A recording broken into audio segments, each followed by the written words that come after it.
Hello, viewers. Please welcome Mr. Quaiser Khalid, the Inspector General of Maharashtra Police, with me today. Welcome to my show, Mr. Khalid. Thank you.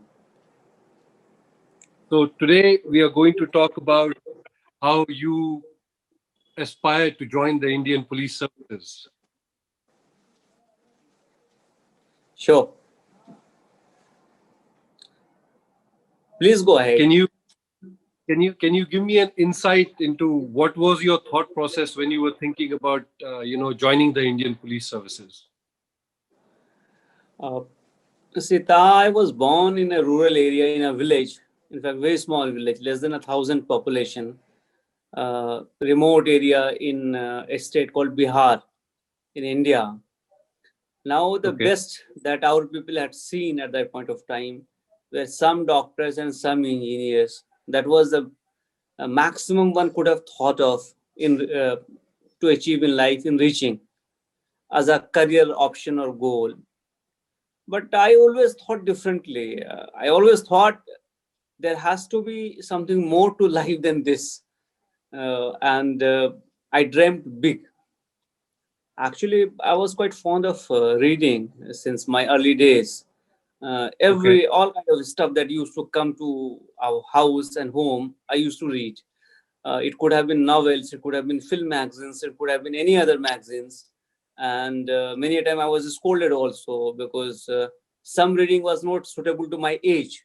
But that reading inspired me to dream, to visualize, to imagine the things which are not here.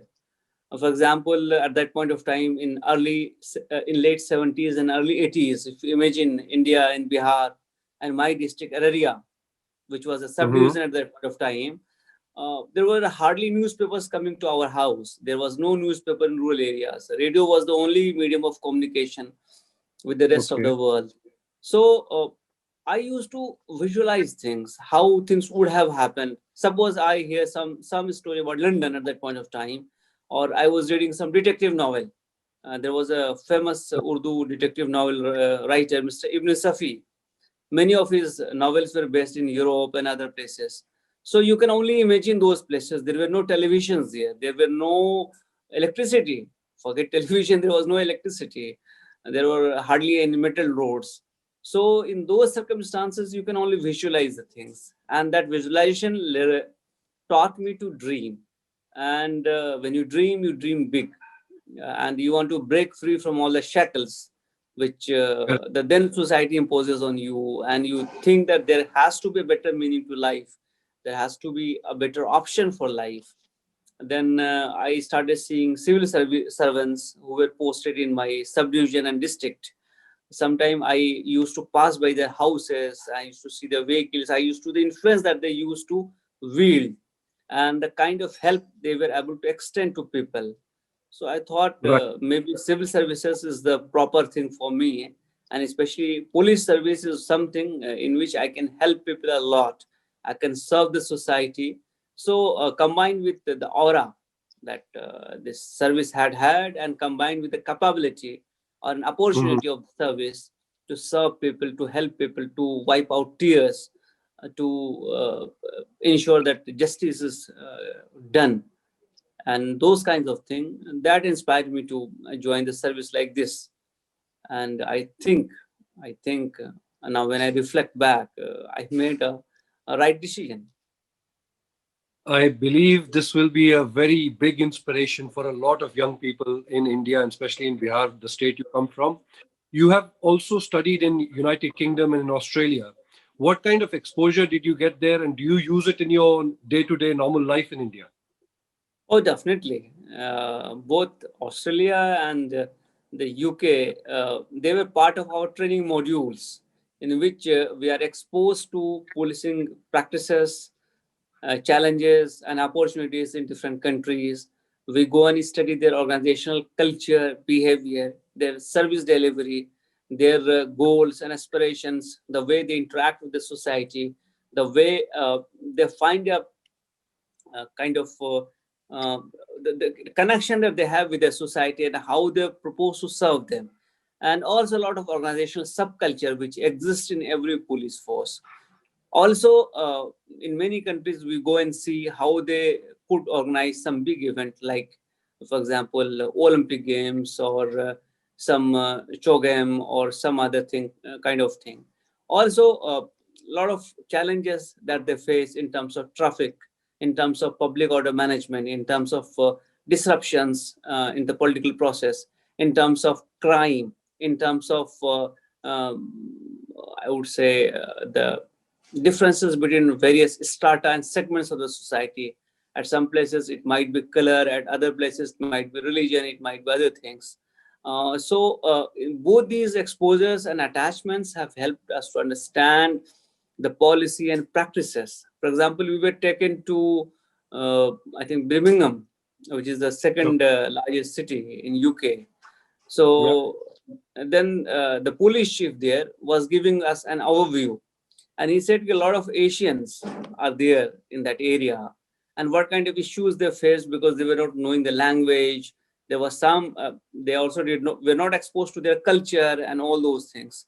And also Right. how you develop a dialogue with the community and how you win the faith of the Confidence. community and loyalty. And also, you see, last 15 or 20 years have been very difficult for policing in terms of threat of terrorism, in terms of threat of extremism and Mhm. fundamentalist ideologies at different places, and how the youth get attracted to these things, and how what are the policies and plans that we adopt Mhm. to take care of these things, tackle these things, and how we win back these people.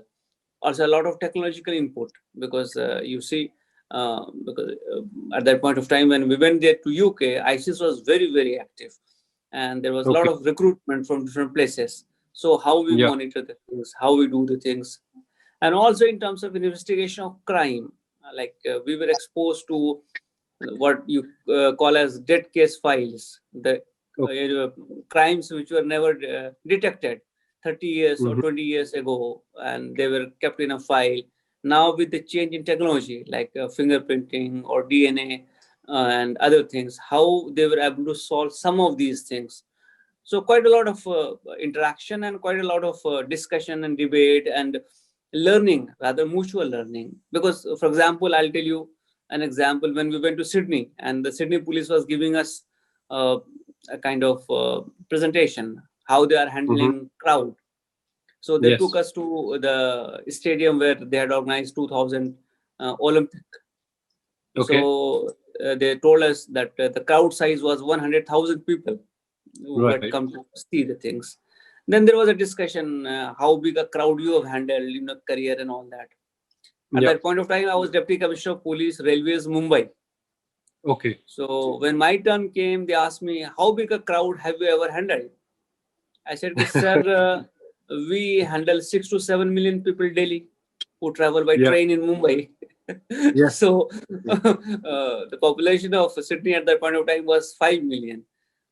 I So, see. different places, different kind of challenges, but there are certain techniques and Correct. planning and preparation and kind of threat mitigation, which is there. Like when we went to Birmingham, we asked about this rivalry of football clubs and the kind of hooliganism which happens and how do they control, and what is the role of the management of that stadium, what is the role of local police, then how they induct the riot control police and all those things, and also terror Yeah. threat and other extremist threat that exist. So a lot of mutual learning, and we were also taken to. In fact, we were attached to the your famous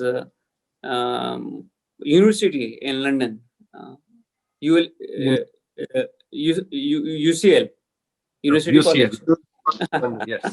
Sorry, I was just forgetting. So there were certain sessions with the faculty of UCL. In fact, the criminology part, the forensics part, the crime management and other things, and how they study it as a subject, and what are the conclusions that they have drawn out of these studies. There was a lot of discussion on that.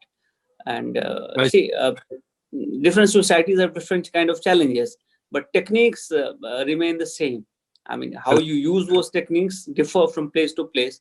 So it only helped us to broaden our horizon, understand what are the emerging trends.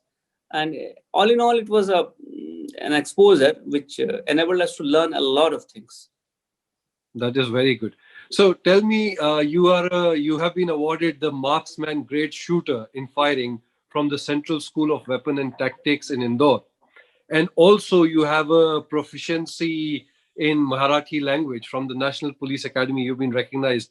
Does this motivate other police officers who you work with or who look up to you or who you talk to? Yes, yes, because you see, finally, this shooting skill is kind of life-saving skill.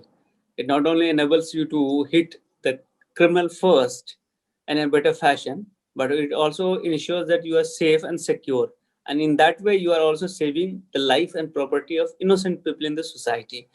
And that doesn't come easy. It requires a lot of effort. In fact, this shooting thing, we were shooting from 500 meters with the help of a Wow, telescopic gun. I So understand. it was quite a difficult thing. It is all outdoor. I Now the people see a lot of movies, American Sniper, and all those things. But Yes. when we were shooting, it is just your rifle and your telescope and a target 500 meters beyond, and Okay. you have to take care of the weather and all those things, and you have to frame things. I mean, the gravity is working there and all those things. So it is quite motivating actually, and it yeah, actually pushes you to do even better. And as far as language is concerned, in India, it is a country of unity and diversity.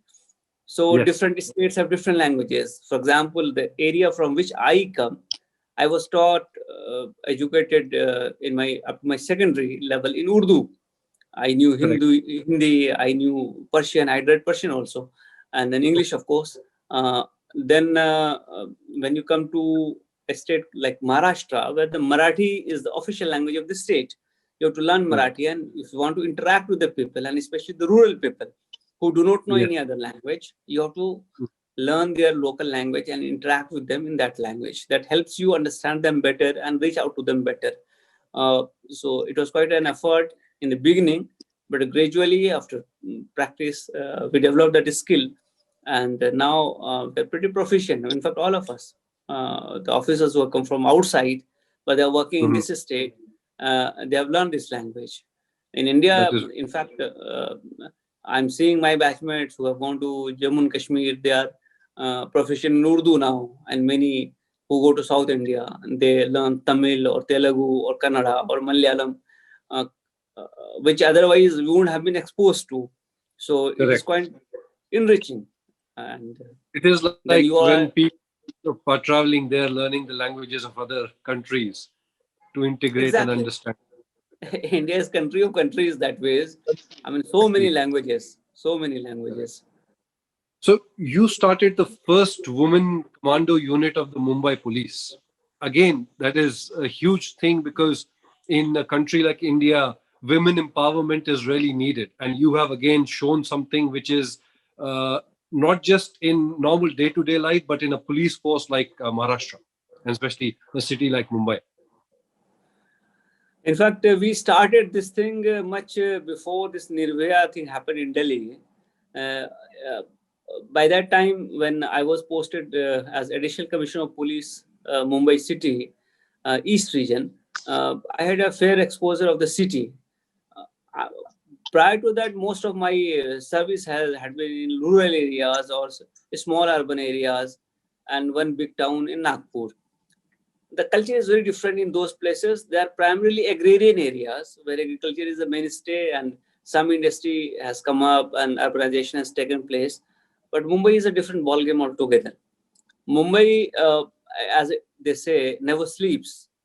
Yes. And the participation of women in the workforce is pretty high, and the kind Okay. of liberal attitude that we see, the kind of freedom that we see in Mumbai, and the kind of life that we see in Mumbai, there are few places in India which can match in terms of liberty, in terms of safety and security, and in terms of choices that people have. So in Mumbai, women are out of their houses till late, either due to work or for leisure or for meeting people and all that kind of thing. And also it has a lot of institutions where the girls are getting educated and all that. Now, as you know, in every society there are people who do not conform to the norms of the society, and given a chance they will try to harass girls or Yes. women. That kind of you know people exist everywhere. So I realized this, that even in Mumbai, even though it is a very safe city, this tendency is there. Especially what I used to go to schools and colleges and meet students and speak to them. So they used to tell us, "Ki, sir, when the school closes for the day, and we come out, a Yeah. lot of youth and other people we see standing in front of our colleges. Sometimes they pass on comments and kind of things like that." Uh, so we thought ki we must do two things. One, we should create uh, predominantly women force, which will uh, take care of this menace. And secondly, these people will also train those students in Correct. self-defense, so that even if they're alone, if somebody tries to harass them, they are able to defend themselves. Uh, But there were other threats also, like terror threats and other things, for which we raised the men battalion. For the women battalion, which we started, I think, in November 2011 or 12, that was a time when I thought of raising a woman battalion and doing this thing, tasking them with this thing. And it was quite successful. It set the trend for rest of the units to follow. And also these women became our contact point with all these colleges and schools where the girls were studying, and we got to know a lot of things from them. In fact, then we started a system of post box kind of thing. We used to put a post box and say, if you have any issue, just put a letter here and we will correct. take care of the problem. So I think when I look back and reflect, that was one of the key areas of improvement, which helped us avoid kind of situation which other cities witness in India. And atrocities on women were never very prominent in Mumbai. And even today, the police has got their own women patrol units, women help unit, and all that. These all things developed after that, but that was the first step that we took. And um, I feel happy when I see that the participation of women has only gone up. And you ask any girl in Mumbai, she will say that she feels safe, she feels secure, and she feels free to choose any occupation, business, or profession she wants to. So in a way, I think it is pretty satisfying to see, and that thing has carried on. No, it is. I mean, you have other achievements like Give Way for the ambulance campaign that you started. You also started the drug addiction program for the youth. So you have done a lot of campaigns, and I'm sure it must have been very well received, not just by the state, but by the whole country.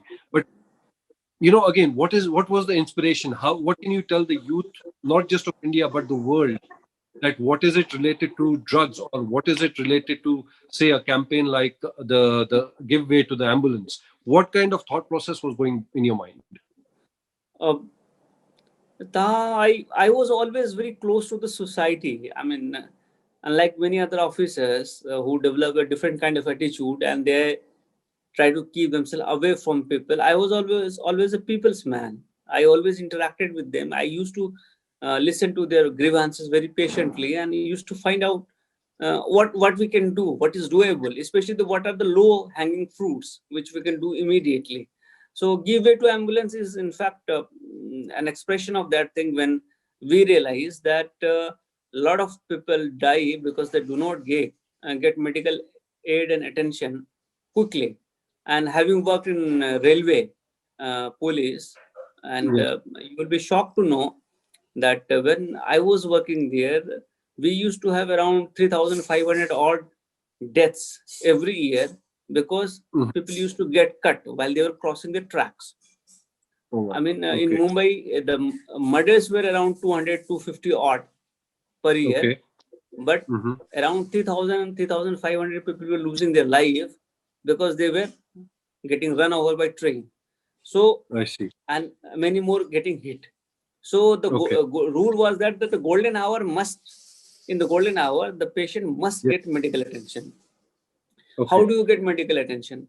You must, considering the traffic situation in Mumbai, and I don't know if you have ever been here. In fact, every metro, you never know Yes. when the congestion will take place, when there will be jam, and when there will be difficulty. And Correct. unfortunately, what has happened in Mumbai, the most of the big hospitals or government hospitals are in old areas where the lanes Okay. are narrow, where the roads are pretty choked. Mm-hmm. So we came up with this idea that give way to ambulance before life gives way to death. Okay. So that was the slogan that we coined, and we launched a campaign where we were just requesting, in case you hear the siren of the ambulance, just give way. Give Because way. Yeah. in Western countries there's a beautiful system that everybody will take their vehicle to one side and the ambulance shall pass. But in Pass. India, considering the traffic situation, especially in Mumbai, it was very difficult. So we said, "Okay, you just let the ambulance pass. You take your vehicle little to this or that side, let it cross you." I And see. thereafter, the result was that in 2 years' time, we were able to create a green corridor where Mm-hmm. for transplantation of, Yes. of organ from one cadaver to a patient who was 15-20 kilometers away. It reached on time, so that consciousness among the people has come, and it is gradually increasing. And at least I think that a good number of lives would have been saved and has been saved because of this drive. And this is something which humanity calls for. And we Correct. as Correct. police force thought that we must do something to help I out have these things. I have read So, about this as well. I have definitely. I'm going to come to the poet and the author in you now. So give our audience, tell them you have this side of a poet and author in yourselves. You have written 2 books. So please do elaborate some information for our audience today. you see, any creative pursuit, be it writing, be it painting, be it any other thing, Yeah. is the byproduct of restlessness. Uh-huh. Creative people are restless people, Yes. and secondly, the realities of life hit them very hard. I often compare this to brain hemorrhage.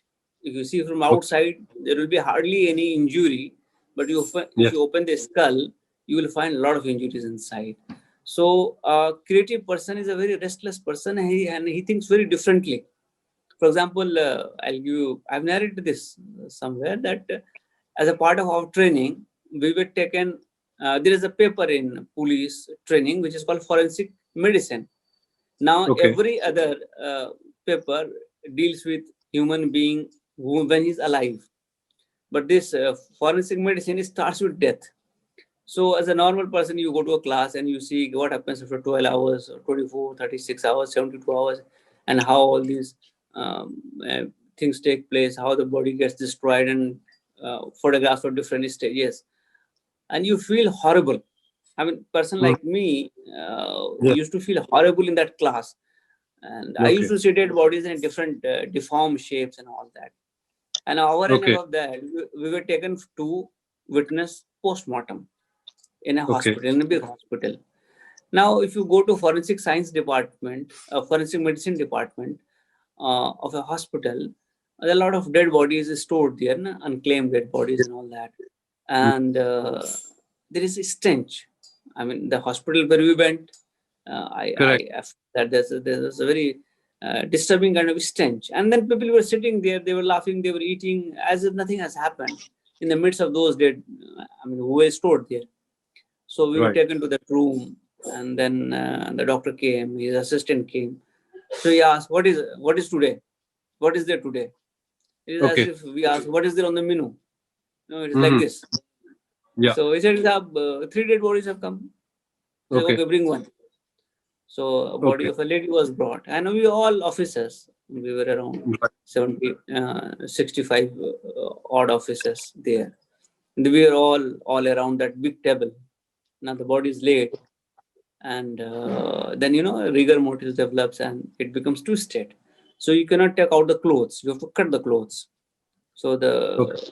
the clothes were cut. Now a person like me is seeing that thing and his mind is working differently. His mind is working that throughout our life we try to save our dignity and we try to cover ourselves, and we do everything to hide so many things from other people. We don't Yeah. want to be exposed. And especially, Mm. I mean, if you come to India and the subcontinent, it is a different kind of thing. A woman will always keep herself covered. But then Correct. Correct. this now, you start examining the body na? And look, there is injury here, these are the symbols, symptoms, this is the impact, that kind of thing the doctor is teaching us. And now the skull is opened, and you know how it is opened. Yeah. Very very disturbing and distressing scene, and then the cavity is opened, and I couldn't tolerate, and so I went out of the room just to Okay. compose myself. So what happens, the things which we witness in daily life, for a creative person the impact is very deep, and he starts reflecting not only on that issue but on a larger issue. For example, I'll narrate another example. Once I was going to Delhi and I was reading this in-flight magazine. So there's a museum here in the city of Mumbai. Uh, by that time, I had already spent 7, 8 years or 9 years in Mumbai city. Now, I had never visited that museum, and there was around 8, 10 page write up on that museum, a lot of photographs. I was reading that and was thinking that how come I have never visited this? So had it This means been so simple at that point of time, it would have stopped. But then how the mind works, then I started, what is my relationship? I have been here for 8, 10 years. I have never visited. Am I related to this city? What is my relationship with this city? And then it went to what is the relationship of me with myself? How do I relate with myself? What is the yeah. purpose of that relationship? What is the dimension of that relationship? And then it kept me disturbed throughout the journey. And then one ghazal I was able to write on Hmm. that kind of disturbed psyche. Yeah. कि यकीन है यूं तो मुझे भी क्या आदमी हूं मैं, यकीन है यूं तो मुझे भी क्या आदमी हूं मैं, दरून ज़ात मगर खुद से अजनबी हूं मैं, दरून ज़ात मगर खुद से अजनबी हूं मैं. Though I believe that I also belong to human species. यकीन है यूं तो मुझे भी क्या आदमी हूं मैं. But when I look inside, दरून ज़ात मगर, when I look Hmm. inside, I find myself to be completely uh, ajnabi. I mean, I don't recognize myself. Right. I'm unrecognizable.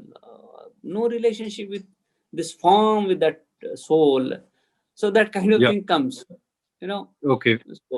So poetry is all about that. Those feelings that you Right. actually feel deep down, and somehow, by grace of God, you get words to express them. Right. So Right. it is that journey. That is great. I mean, it is. It gives you an insight that how one has to relate, or one should relate with life, nature, and the surroundings where they live. Which is Undoubtedly. again, yeah. I've just learned something new from you. Um, so one more question is that what do you think about the current situation of Mumbai, Maharashtra, and India as a whole today? I'll start with the world. In fact, I'm an eternally hopeful person. I Okay. used to travel a lot, very frequent visits to different places, government for government purposes, sometimes for my own different things. Last almost a year, there hardly has been any travel. So that Okay. disconnection is so apparent. I mean, I was a person who used to be in the midst of people. People used to Right. come with their problems, and we used to try to help them. Last 10 months, people don't come. They're not allowed at many times. People are afraid of each other. But I'm Correct. an eternally hopeful person, and when I look on the time frame, say in a 10 years or 20 years time frame, a lot has changed, and things have changed for better. There are challenges, but every society faces those challenges. And I'm sure that with the wisdom that we have, age old wisdom, and the kind of culture we have been able to develop, that of tolerance, that of unity in diversity, that of Yeah. accommodation, that of understanding, I think we will Hmm. sail through these hard times. And Okay.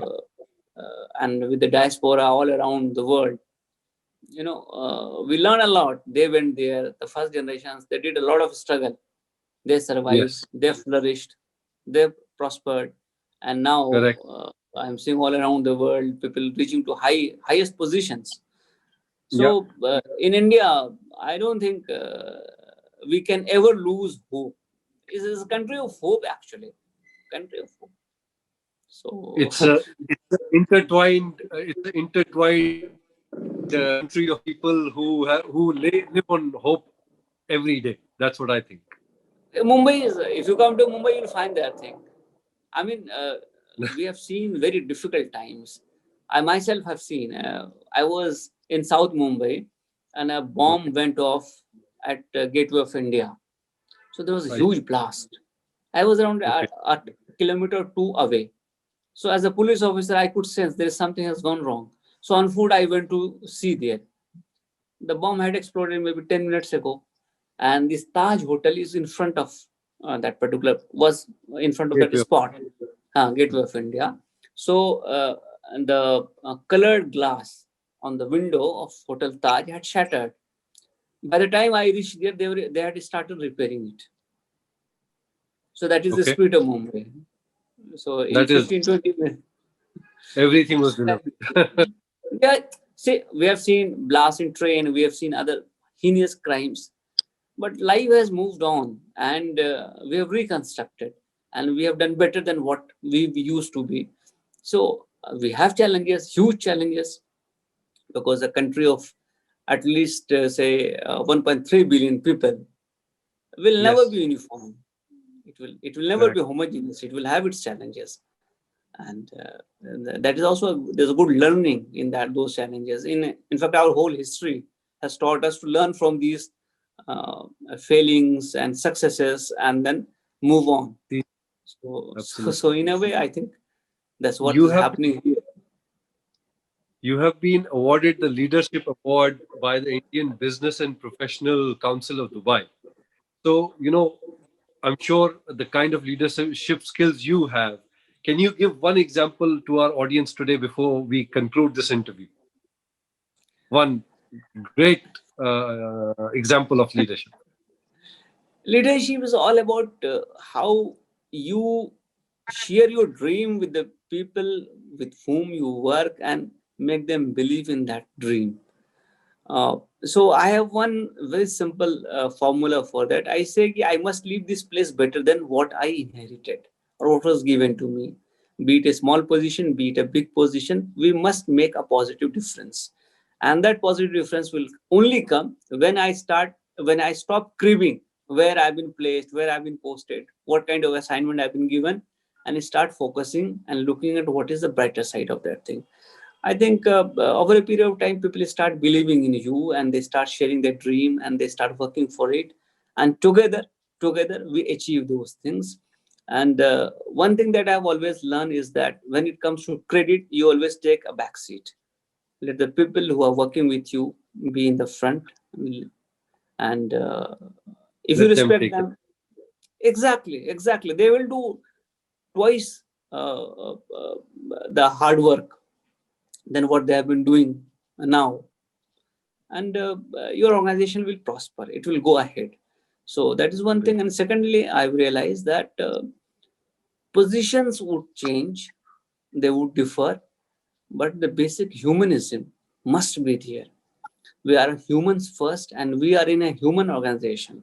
We do not deal with robots, we deal with people who are alive. They have their problems, they have their issues, they have their shortcomings, they have their strengths. So I must focus on strengths and try to minimize the weaknesses. If I start complaining about the weaknesses and other things uh, which people do not have, probably I will never be able to carry my mission forward. So life has Correct. taught these lessons to us, and this is how I at least operate here. So, and No, lastly, absolutely, I agree.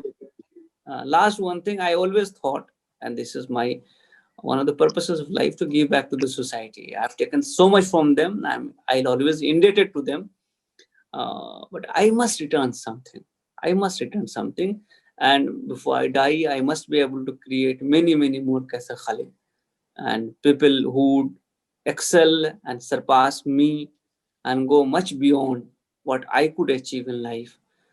If I could be a medium, if I could be of help to these people, and especially those who are not so privileged in life, I think it would be a life well lived. Great, great.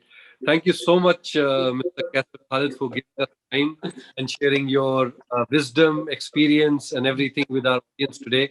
I look forward to interview again very soon because I don't think I was able to cover all my questions. And again, thank you very much. Thank you. Pleasure. Pleasure.